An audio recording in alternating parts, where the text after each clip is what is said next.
Hello, everybody. My name is Colin Harnsgate. I'm a staff attorney with the Volunteer Lawyers Project. We are doing this record over of our basics to consumer debt overview and defenses to keep people connected during the COVID-19 pandemic. We have not done this before. Usually we do them every couple months in person at the office. But we wanted to keep our volunteers engaged during this public health emergency. Please know that the Consumer Unit, myself, my colleague Tallulah, and Catherine Harris, our project coordinator, we are all available during this. You have our contact information here on the screen. And we do encourage everybody to reach out to us if you have any questions about your consumer debt cases.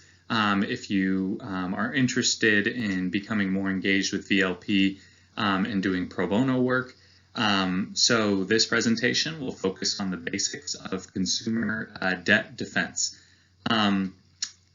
Please know that this presentation specifically does not cover a lot of the affirmative claims that we do in these cases. This is the basic training that'll give you a foundation for our small claims and civil session lawyer for the day program. So a good place to start where we do these trainings is to give our volunteers a brief overview of the collection industry and the different players that we see in a lot of these consumer debt cases. There are several different parties that I think it's good to be familiar with.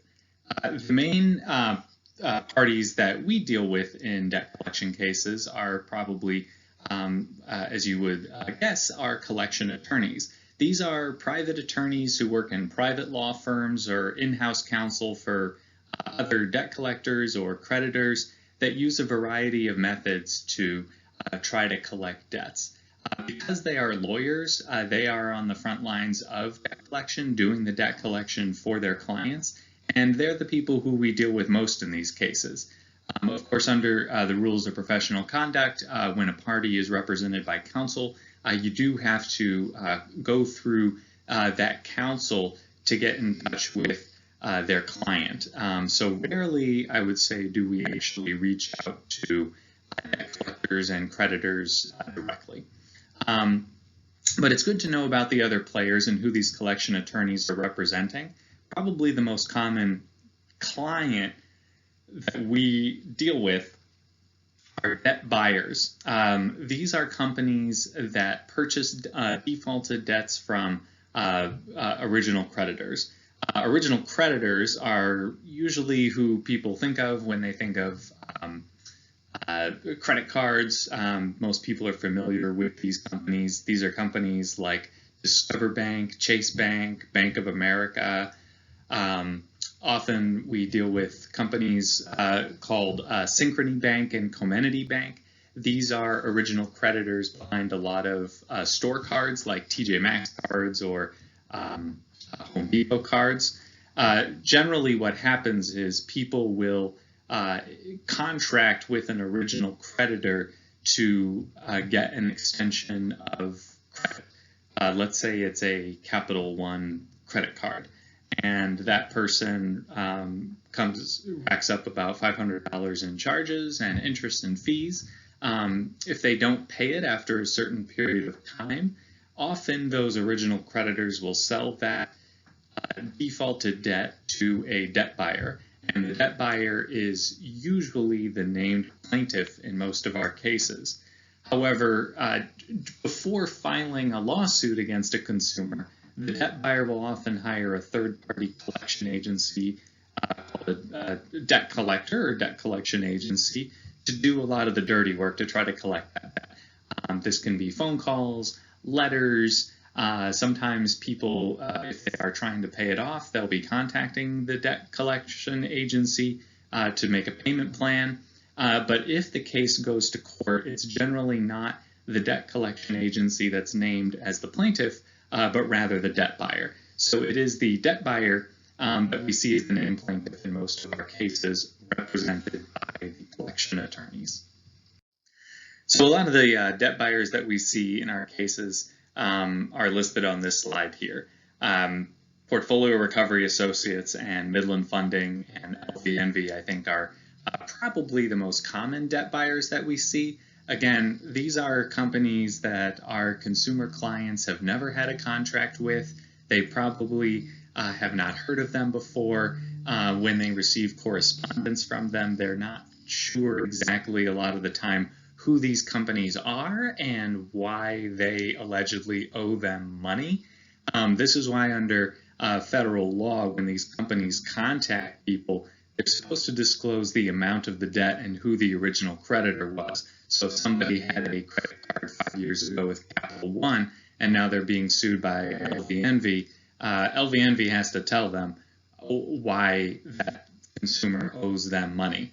But I think the important thing to remember is because most people don't know who these companies are and haven't heard of them before, when they get letters from them or even court pleadings, sometimes I think they have some doubt about whether they actually owe these companies money, which causes a whole bunch of problems related to not responding to the debt buyers or not responding to pleadings and then ultimately defaulting in their cases, which is a huge problem, especially in small claims court, which has a default rate of probably 70% and up.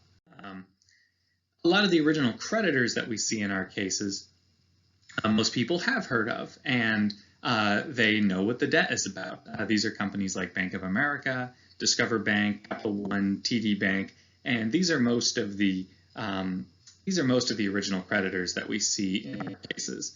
As we'll get to later in the presentation, as a general matter, original creditor cases are much harder to defend than debt buyer cases for various reasons. So where are debt collection cases pursued? Well, most of the time they're pursued in small claims court, and sometimes they're pursued in the civil session. Small claims court is technically civil, but it's not what people generally think of when they think of regular civil cases. And we're going to get into that on the next few slides. So most debt collection cases are pursued in the small claims court in Massachusetts. These are courts which are part of the district courts or the Boston Municipal Court.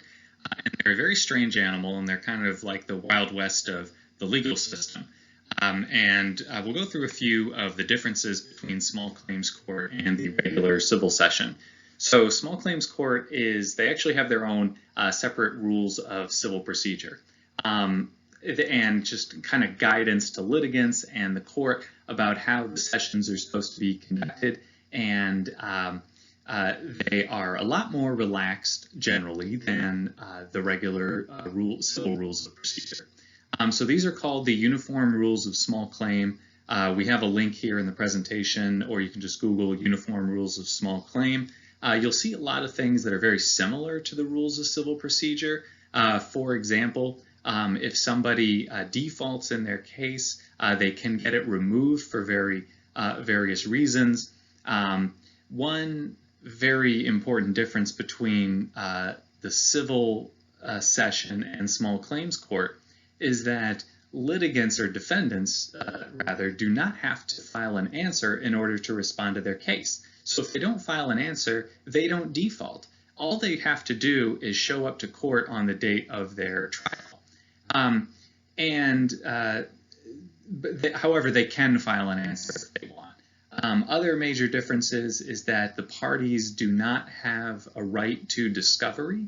The court can order it if they think it would be necessary for the parties to figure out what the other one's case is all about. But generally, the courts do not order discovery. The standard is they can get it for good cause if they need to, but I would say it's fairly rare that either party gets discovery.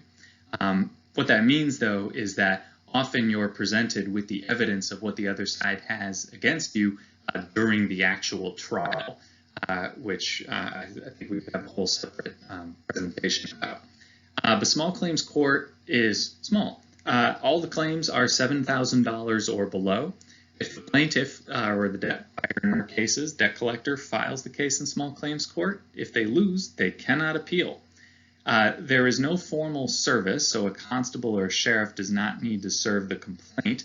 The way it happens is the plaintiff will file the case at the courthouse, and the clerk in the small claims session will actually mail out the complaint by first-class mail. In our cases, we generally call the complaint the blue sheet. It's officially called the Statement of Small Claim and Notice of Trial, and it has a lot of really useful information on it. So what we generally do is we ask people when they show up to the courthouse, we don't say, do you have your complaint or do you have your statement of small claim? We say, do you have a blue sheet? Did you get something in the mail telling you to come to court? So these documents will have a lot of good information on it, including the amount of the debt, who the original creditor was, the names of the parties, and just a few sentences about the allegations. Usually the allegations are something to the effect of, this consumer had a credit card with Capital One, they didn't pay, Capital One asked them to pay on a certain date, they last made a payment on October 10th, 1995, and now they're... So another important difference in small claims court is that a judge does not preside over the sessions. It's a clerk magistrate. And the clerk magistrate is usually a lawyer, but it's not a requirement. The rules of evidence and procedure are very relaxed. For example, most of the documents submitted in our cases against our clients are hearsay, and they would not be admissible in the regular civil session without being properly authenticated as business records under the hearsay rule. However, in our cases, they're just kind of dumped into evidence without much question as to whether they're reliable or not. So I think that's probably the most important difference, is that the rules of evidence do not apply in small claims court. However, the clerk sitting in that session can determine whether the documents are relevant and look at them and consider them. It's much less standard than the civil session. Of course, the clerk magistrates are required to follow the law. What we have found in our cases is that a lot of them will be persuaded by arguments related to fairness or moral arguments, which can kind of cut both ways in a lot of our cases. I think depending on the prejudices of the clerk that you're going in front of, a lot of them will think, well, this person had this credit card and they made charges on that credit card, and they should be required to pay it back because people need to pay their debts. So that's kind of a moral thing that a lot of the clerk magistrates feel, which doesn't exactly cut the right way for our clients. So, now, if the plaintiff prevails at the trial, what will happen, and what I mean by prevail is the court finds that our client, the consumer, owes that debt collector the money that they're saying they owe. If that happens, the court will schedule something called a payment review a couple months down the road, and at the payment review, the court will determine whether that person has the ability to pay that creditor any money. And if they don't, they'll just not order them to pay anything and schedule another payment review several months down the road. The good thing about this is that if, hopefully, according to the law, people do not have to pay that debt at that time if they don't have the money to pay it. But the bad news is that they still keep having to come back to court in order for the court to examine them and figure out what their income is. Now, the civil session is much different than small claims court. I think it's what most people think of when they think of real court. The civil session, for our purposes, we hold it on Wednesday mornings in the Boston Municipal Court Central Division on the 5th floor. Most of the cases we see are suits on judgments. These are a weird animal of civil cases because they fall into this category called trustee process. What this is that most of the people who have suits on judgments, they already have a judgment against them, usually in a small claims court in another session. So the debt collector or the creditor has already obtained a judgment against the consumer in a whole other case. So now all they're trying to do is get paid. And the way they do that is they file this thing called a suit on a judgment, or a trustee process action, or a wage garnishment case. And what these cases are tricky because sometimes they are the first time that the consumer knows that they have a judgment against them. And that may be because they defaulted in the underlying case. The hard thing about these cases is that consumers can't challenge the merits of whether they owe the underlying debt. All that really matters in these cases is whether they have the money to pay the debt collector out of their wages. The other types of cases we see in the civil session are a little more rare, but they are suits that are more than $7,000, so they wouldn't be able to be filed in small claims. And sometimes we'll see cases that are less than $7,000 that for one reason or another the creditor has elected not to proceed in small claims court, but has decided to file suit in the regular civil session. For a lot of these cases, the first event is the case management conference, which is just a appearance in front of the judge where the parties get a chance to meet each other, maybe see what the possibility of settlement is, exchange discovery requests, find out about the status of discovery responses, and also select future dates for the case that are convenient to both parties. A motion for attachment, which comes up in wage garnishment cases, is even before the case gets to trial, the creditor will file a motion for attachment asking the court to garnish the debtor's wages. A pretrial conference is the last court event, usually before a jury or a bench trial. Sometimes the parties will cross-file for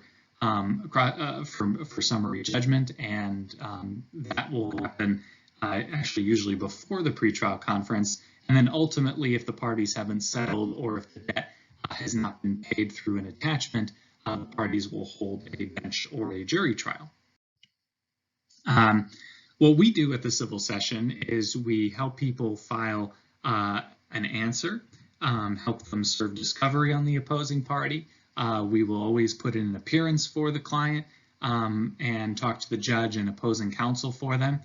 The appearance we enter is usually limited to that day only. So after we're done with that day, we withdraw and are no longer that person's attorney. If they have a good case with some merit, we'll try to refer it to our pro bono panel, all of you, to represent that person for the whole case. We'll also talk to opposing counsel and the judge about setting up a time for both parties to answer discovery to kind of move the case along.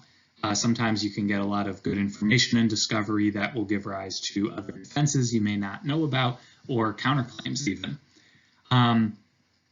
One thing that happens, and I'm just going to go back to the previous quickly. Nope, can't do that. So one thing that will happen, though, in the civil session is somebody will say, I did not know about the underlying case. I didn't go to that, and I defaulted and have a judgment against me because I didn't get notice of it. And we'll do some investigation into that. And if we think that, that person really didn't get notice, like they didn't live at that address, or they were in the hospital or something, then we will help them file a motion to vacate the default in the underlying case. If that litigant is successful in vacating the judgment in the underlying case, the wage garnishment case then becomes moot because the previous case has been opened up and the judgment is no longer valid. In the small claims and the civil session, the first thing we do is, after we do the intake with the client, we try to get the documents from the other side. We'll go up to the attorney, tell them who we are. We usually have seen them before and know them. We'll give a copy of our appearance or limited appearance to the attorney and request to see all documents that the plaintiff intends to introduce at the trial. We will review the documents with our client, go over them, make sure that they know they see all the charges. The documents are generally bills of sale, affidavits if it's an assigned debt, and also credit card statements. your client's probably not going to know a ton about the bills of sale and the affidavits. They're not really involved in that process. That's really for you to look at. What you really want to look at with your client and go over in a lot of detail is the credit card statements that the other side has given you, because these will show the charges, and you have to make sure that the debt collector or the creditor can actually show their math and that all the charges and everything add up to the amount that they're seeking in the case. So like we were mentioning, you want to go over the documents with your client, especially the credit card statements, to just confirm that they actually made all the charges on the credit card statements. You also want to be giving them some advice on whether, if the debt collector is successful in getting a judgment against them, whether the debt collector could actually even get any money from them at this time. We're going to go into the details around what it means to be collection proof in a little bit, but you want to be asking them about their income and assets, just to get a sense of what's the effect going to be on this person if they lose their case. Sometimes if the person is on public assistance, they'll have a copy of the letter that proves that. Usually that's a Social Security letter or a Veterans Benefits letter. Sometimes it's a letter from DHCD confirming that the person is on welfare or another type of public assistance. All of those different sources of income that are public assistance are exempt from collection. And even if your client loses the case, as long as that's their only income, the debt collector can't get any money from them. But you also want to ask about assets. How many cars do they own? Do they have a lot of money in a checking or savings account, pension? These are all things that could also determine whether they're collection proof or not. And importantly, of course, you want to inform them of all their options that day. Do they, what are your defenses? What are their possible counterclaims? Do you want to go to trial and argue that this person should not have to pay this creditor any money for one of the various reasons that we'll get into soon? Does your client want to settle the case? If they do want to settle, how much realistically can they afford to pay this creditor at this time without depriving them and their family of things like food and clothing? And can they pay their rent if they do a settlement? If they do a settlement, what's the most that they can afford to pay for per month? Sometimes you'll need to ask for a continuance from the other side. Oftentimes you won't be able to settle the case that day, so you'll ask for a continuance, maybe pending a possible settlement offer or pending a dismissal of the case for various reasons. When you're negotiating with opposing counsel, before you go into that negotiation, in reality, it's more like just a negotiation in the hallway. You want to know your potential defenses, counterclaims, and also your client's financial situation.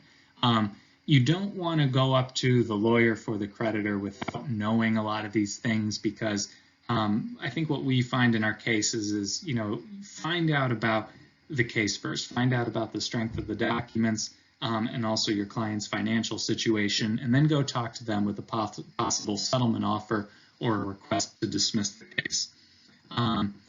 If you are inclined to settle, you want to ask for a private settlement agreement so no judgment will enter against your client. We have a lot of templates to use. If you do another type of settlement agreement called an agreement for judgment, a judgment will actually enter against your client, and you want to be very careful about the terms of that agreement for judgment. You want to make sure that pre- and post-judgment interests are waived. But of course, if your client is collection proof or their only income is from public assistance, the first thing you want to do is ask opposing counsel and insist that they should dismiss the case that day. And the logic behind that is that if your client is permanently collection proof, the debt collector is not going to get any money anyway, and it's just a waste for them to spend money on costs and attorney's fees to keep on litigating this when they're never going to get any money. Okay, so now we're going to get into a little bit of the substantive law about how you defend these cases. So what we've gone over so far is just a little bit of background about the collection industry. We've talked a little bit about settlement strategy for these cases, but what we really want to get into right now is what are the legal defenses to these cases? If you go to a trial or if you're presenting to opposing counsel that they should dismiss the case, or if you're kind of weighing your options with your client, you really want to get a good sense of, if this case goes to a hearing or a trial, are we going to win or are we going to lose, and what are the likelihoods of that? So what you can get from a lot of the cases, actually all of them if it's a small claims case, is the first thing you should be looking at to determine your claims or your defenses is the complaint in the case, which in small claims is called the statement of small claim. You can get a lot of really useful information from this document. You can get the name of your client, their address, phone number. You can also get a lot of information about the opposing party, their name, the attorneys representing them, the law firm, the law firm's address and phone number. Importantly also is you can get information about the claim. You can get the amount of the debt. You can get the date of last payment. Maybe you'll even get the date that they last made a demand on the consumer for the money. You'll get the name of the original creditor and also the last 4 digits of the account number. This stuff is really important to go over with your client because you can help them kind of navigate who the party is that's suing them and what this case is all about.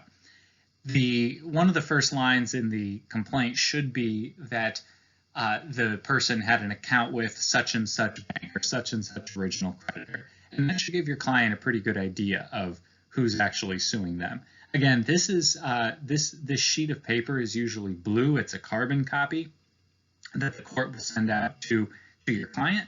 So it's important to go over this with them because there's a lot of really important information on it.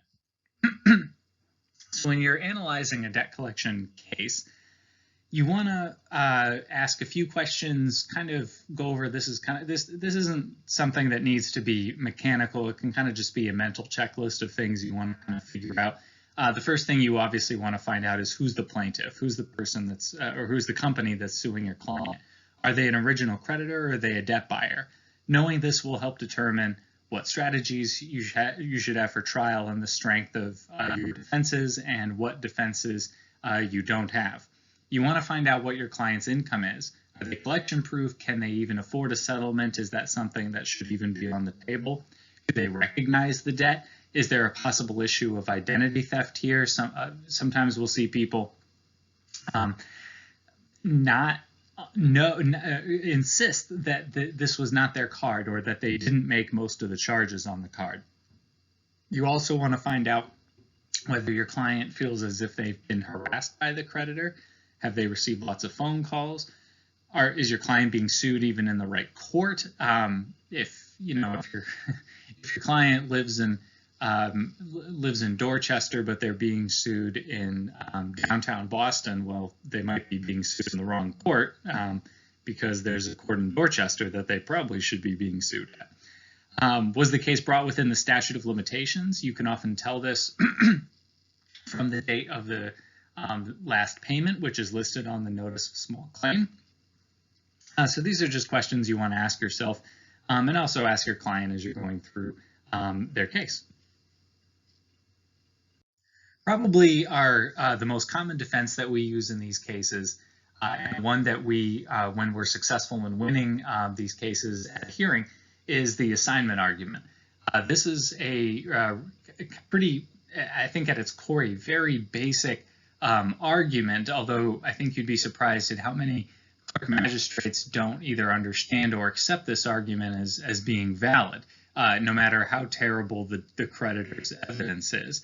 And the summary of this argument is basically in order to recover from the defendant, the plaintiff has to show that it was assigned the defendant's debt. They have to show standing, and they have to show that they're the correct party in interest. Because remember, in these cases that involve assigned debt, your client, the consumer, never had a contract with the plaintiff in this case. They never had any dealings with them until this company, Midland Funding or Portfolio Recovery Associates, comes along and they say, out of the blue seemingly to the consumer, that they own the defendant's debt and that the that the consumer should pay them money.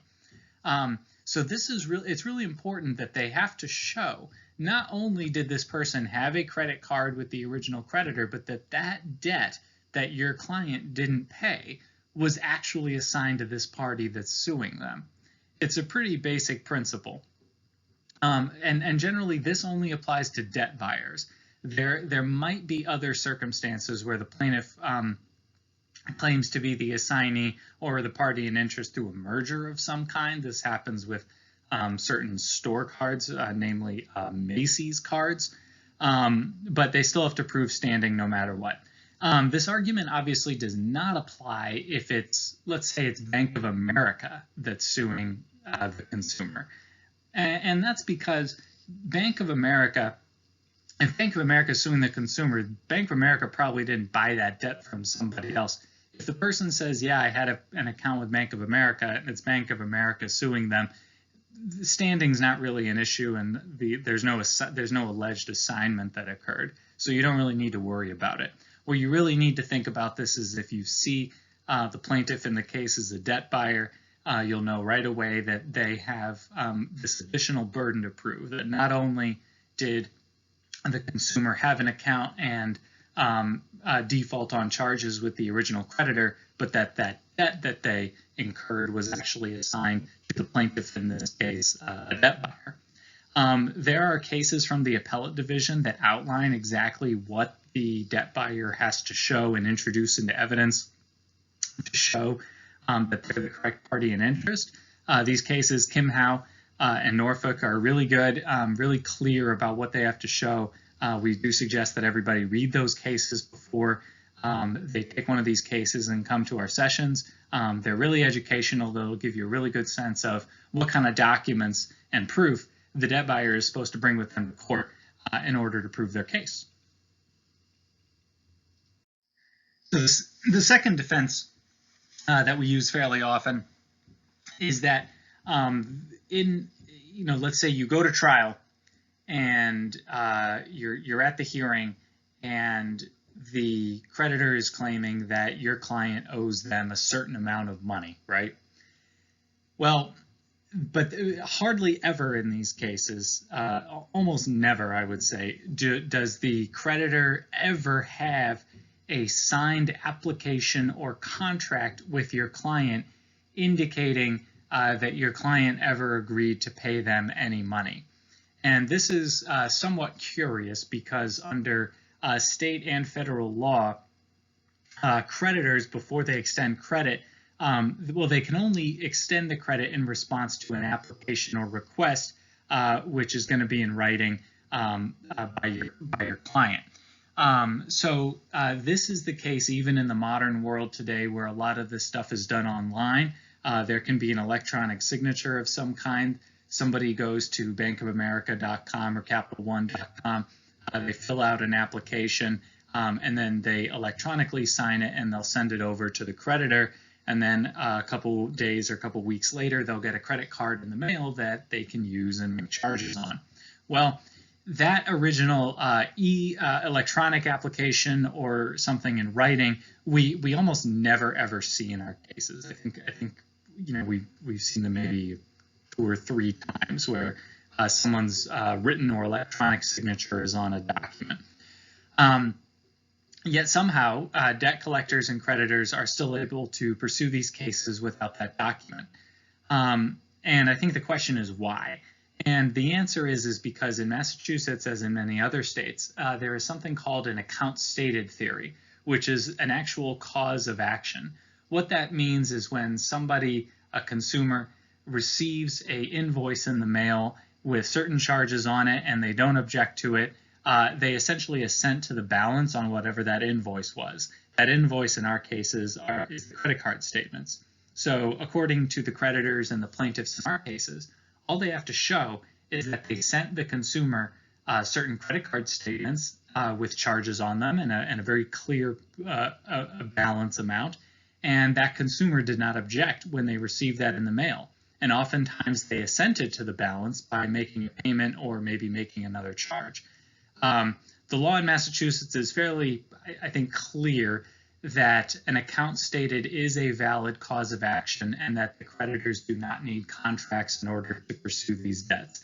I think this is really bad policy.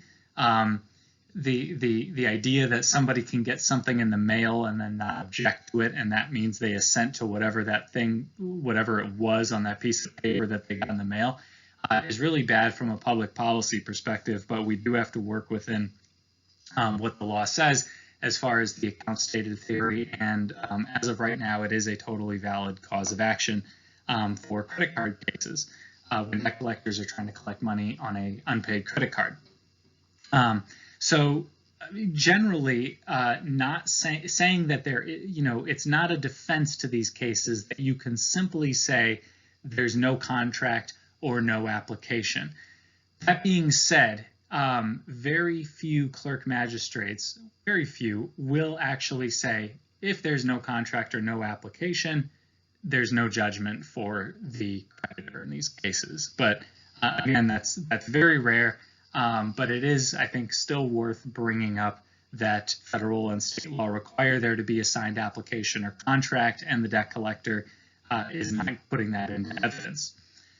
Where you can go, though, is if you argue that there is no application or written contract, what you can argue with a lot of success is that because there's no contract or no application, the plaintiff should not be entitled to any interest and fees that are included in the balance that they're seeking.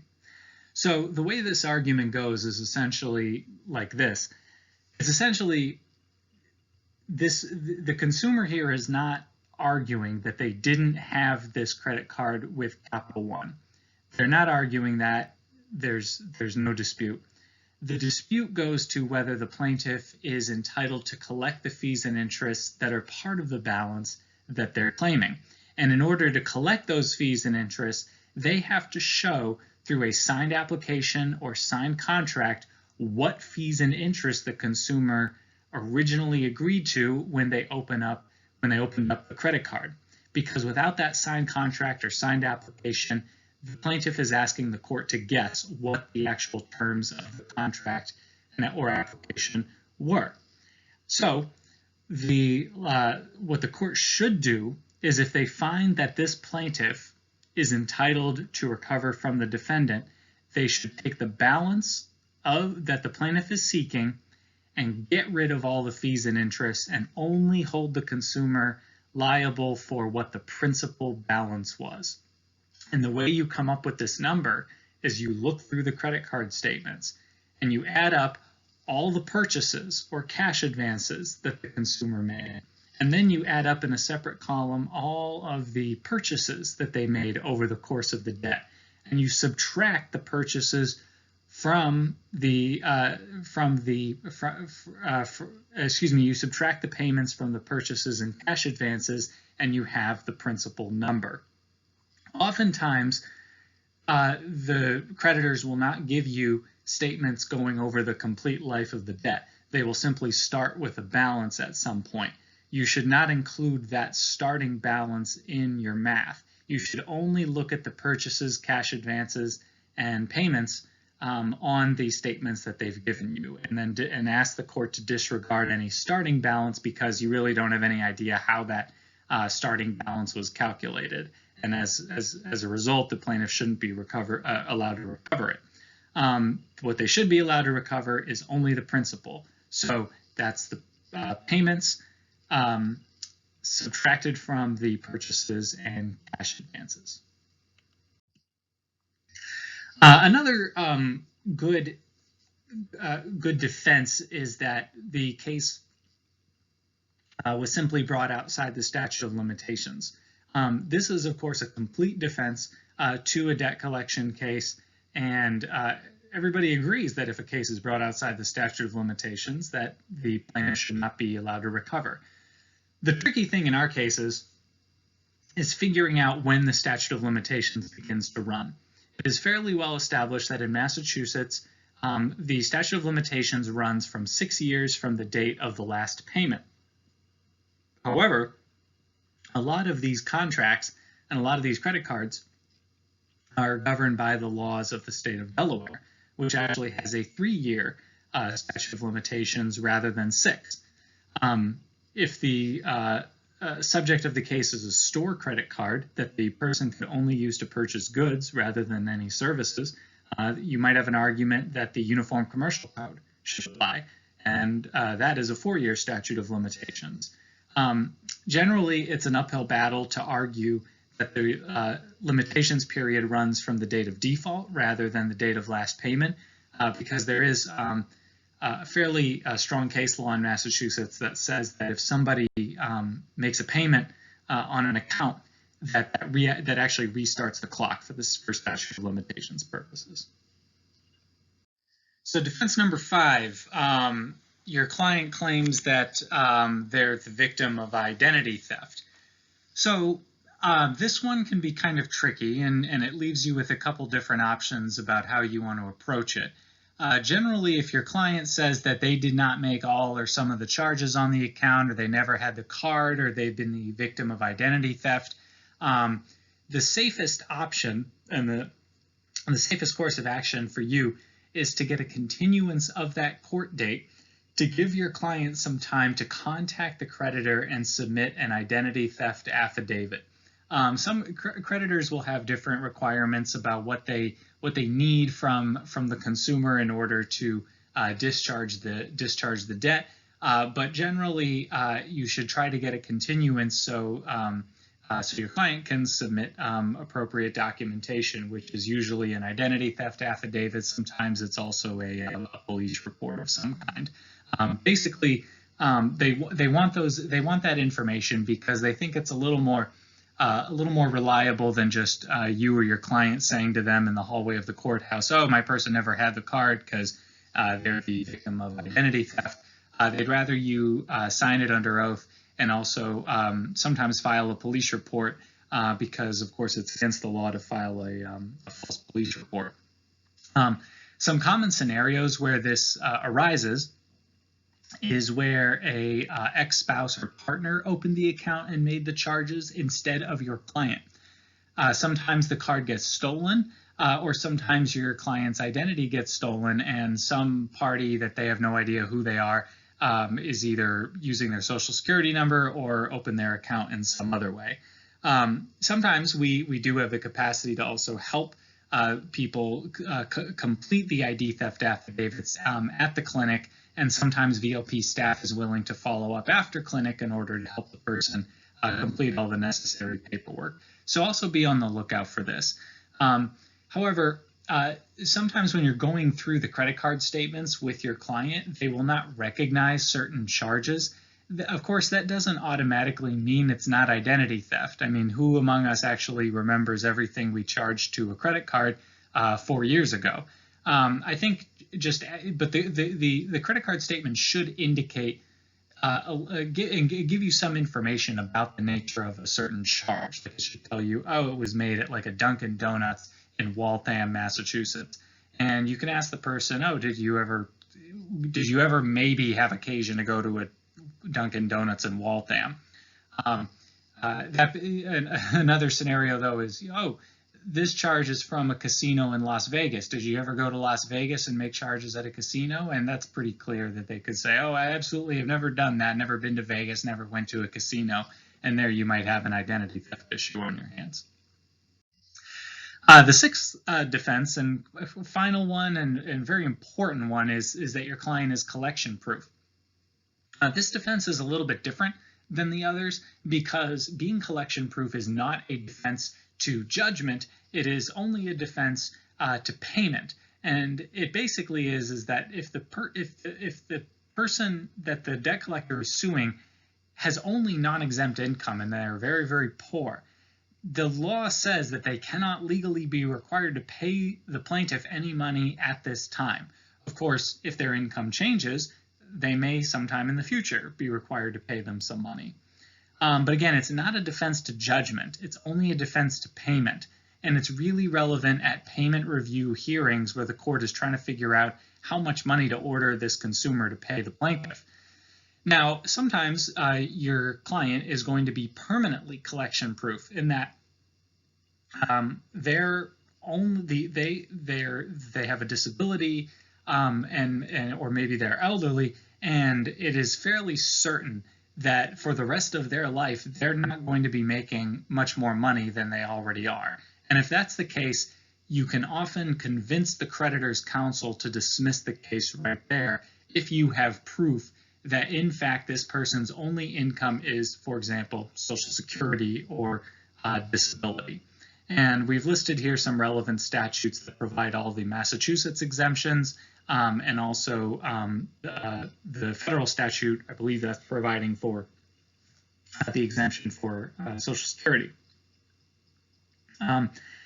Take a look at the Massachusetts statute 235, section 34. This lists a pretty comprehensive amount of exempt income, and it's a very old statute. It has some kind of antiquated exemptions in there. But again, if your client's only income is from exempt assets or income, then they can't be legally required to pay anything. So now we're going to get into some clinic procedures for what you should keep in mind when you come to one of our clinics.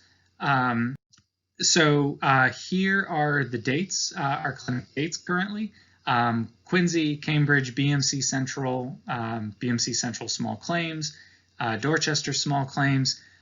Since we should update this and add that once the COVID-19 pandemic is over, we're going to be back in Malden. We've only been to Malden once so far. We were kind of just getting started once the whole coronavirus thing started to happen. But our Malden District Court session is going to be on the first Friday of the month from 8:30 to around 11. And it's important to remember that at this time, the Malden session is actually being held at the Cambridge District Courthouse, which is located in Medford, which is the most confusing thing in the world, but we should add to this list that we are now up and running in the Malden District Court, currently located in Medford, on the first Friday of the month. If you do plan to come to a clinic, you can just show up. We like if you let us know in advance, but we of course are not going to turn you away if you didn't let us know you're coming. But you can let us know in advance by emailing Catherine, or you can also sign up on our website. When you show up, the first thing you need to do is you need to check in, you need to sign up, and you need to let us know you're there. Because if we don't know you're there, we can't give you any cases, and we really want to give you cases. So when you get there, check in with Catherine. Sometimes we'll have a sign-up sheet that you can sign. And if you're a first-timer coming to our clinics, make sure that we also have your phone number and email address so we can get in touch with you and stay in touch with you. So when you get there, after you sign up, don't talk to any clients or potential clients before we do an intake with them. Unfortunately, we are not able to help every single person who comes to the clinic. We are able to help every single eligible person who comes to the clinic.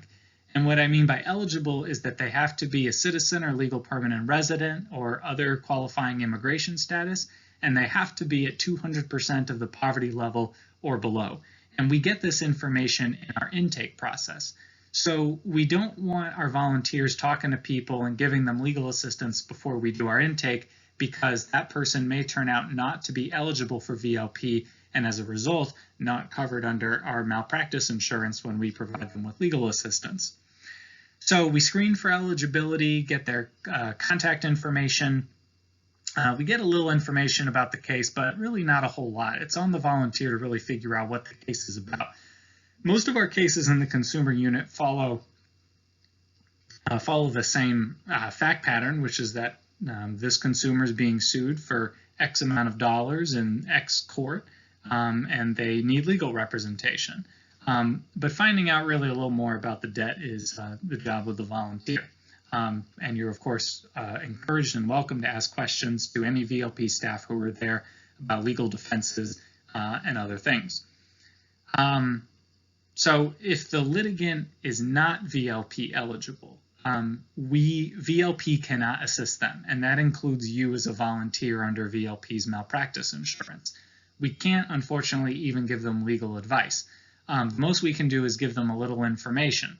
Little information may include who the creditor's lawyer is, maybe just a brief rundown of what constitutes exempt income in Massachusetts, but we can't do any analysis of their case or their income because that would become legal assistance, which we're not allowed to give. So only information if they're not eligible for VLP. When you're meeting clients, wait for the intake to happen. After the intake is complete, a VLP staff member will direct you to the client and introduce you and let the client know that you're a volunteer with our program and you're going to be representing them today. Talk to your client about getting and get some documents from them. These documents are usually the statement or notice of small claim. Sometimes they'll have received a letter from the Attorney General's office telling them they should go to court for their case. The Attorney General's office has this great program where sometimes they'll send out letters to people saying, hey, you're being sued by this debt collector. You should be sure to go to court so you can defend yourself. Sometimes people will have letters from the plaintiff in the case, the creditor, and if we're lucky, they will also have their benefits letter indicating that they have only exempt income, and if they do, you have a lot better chance of getting that case dismissed if they have their benefits letter with them that day. The majority of our cases for VLP staff and for VLP volunteers are taken through limited assistance representation.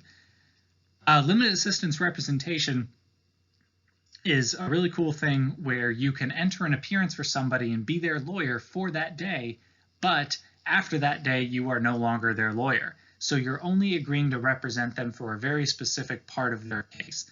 Now, a lot of small claims cases start and are resolved in one day. So that's the day of our clinic. So sometimes it doesn't really matter whether we're full or limited appearance. But sometimes the cases will get continued to another date. And to be safe, you don't want to enter a full appearance. You want to enter a notice of limited appearance. So what you do is we will help you fill out this form.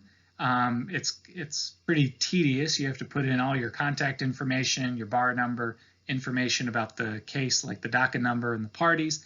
And you have to give a copy of that to the court, to your client, and to opposing counsel before you do any work on the case. Sometimes the opposing counsel won't even talk to you until you give them an appearance form, which you should always do. There's another form that accompanies the notice of limited appearance, which is the notice of withdrawal of limited appearance. So after you are finished doing what you are doing that day for your client, you need to submit the withdrawal. And the withdrawal goes to the court, to opposing counsel, to the client, and then the fourth copy is kept for you and VLP. Before doing limited assistance representation, you do have to become certified. It is a self-certifying course, and we've provided the link in the PowerPoint presentation. The logistics as far as the appearance forms go, I mean, you got to make copies, but VLP can usually help you make copies if you need to. So if you need anything at our clinics or afterwards, please let us know. We have a ton of stuff that's available for you. These are agreement forms, sample pleadings, access to the court's online docket, referral brochures. If you have questions about strategy or defenses or need any backup of any kind, Catherine, Talul, or I, we are always there at the clinics, and we are more than happy to help you with your case. And after you are done with your case, we need you always to submit this form to us, which is our assistance provided form, which just lets us know what happened with the case. We are funded by the Legal Services Corporation. Because they give us money, they want to make sure that we are doing the work we say we're doing, and this form is how we keep track of what's going on in each case and keeping track of how much money we save people over time. So we really need this form completed back from you after you are done for the day. So fill that form out, give a copy of all forms you've completed with the client to VLP, and make sure to return all documents to the client. After you've returned all documents to the client and given copies to VLP, come up to us, say hi, let us know if there's anything you want to talk about. We are always available. Thank you so much for volunteering with us and for all you do for our clients.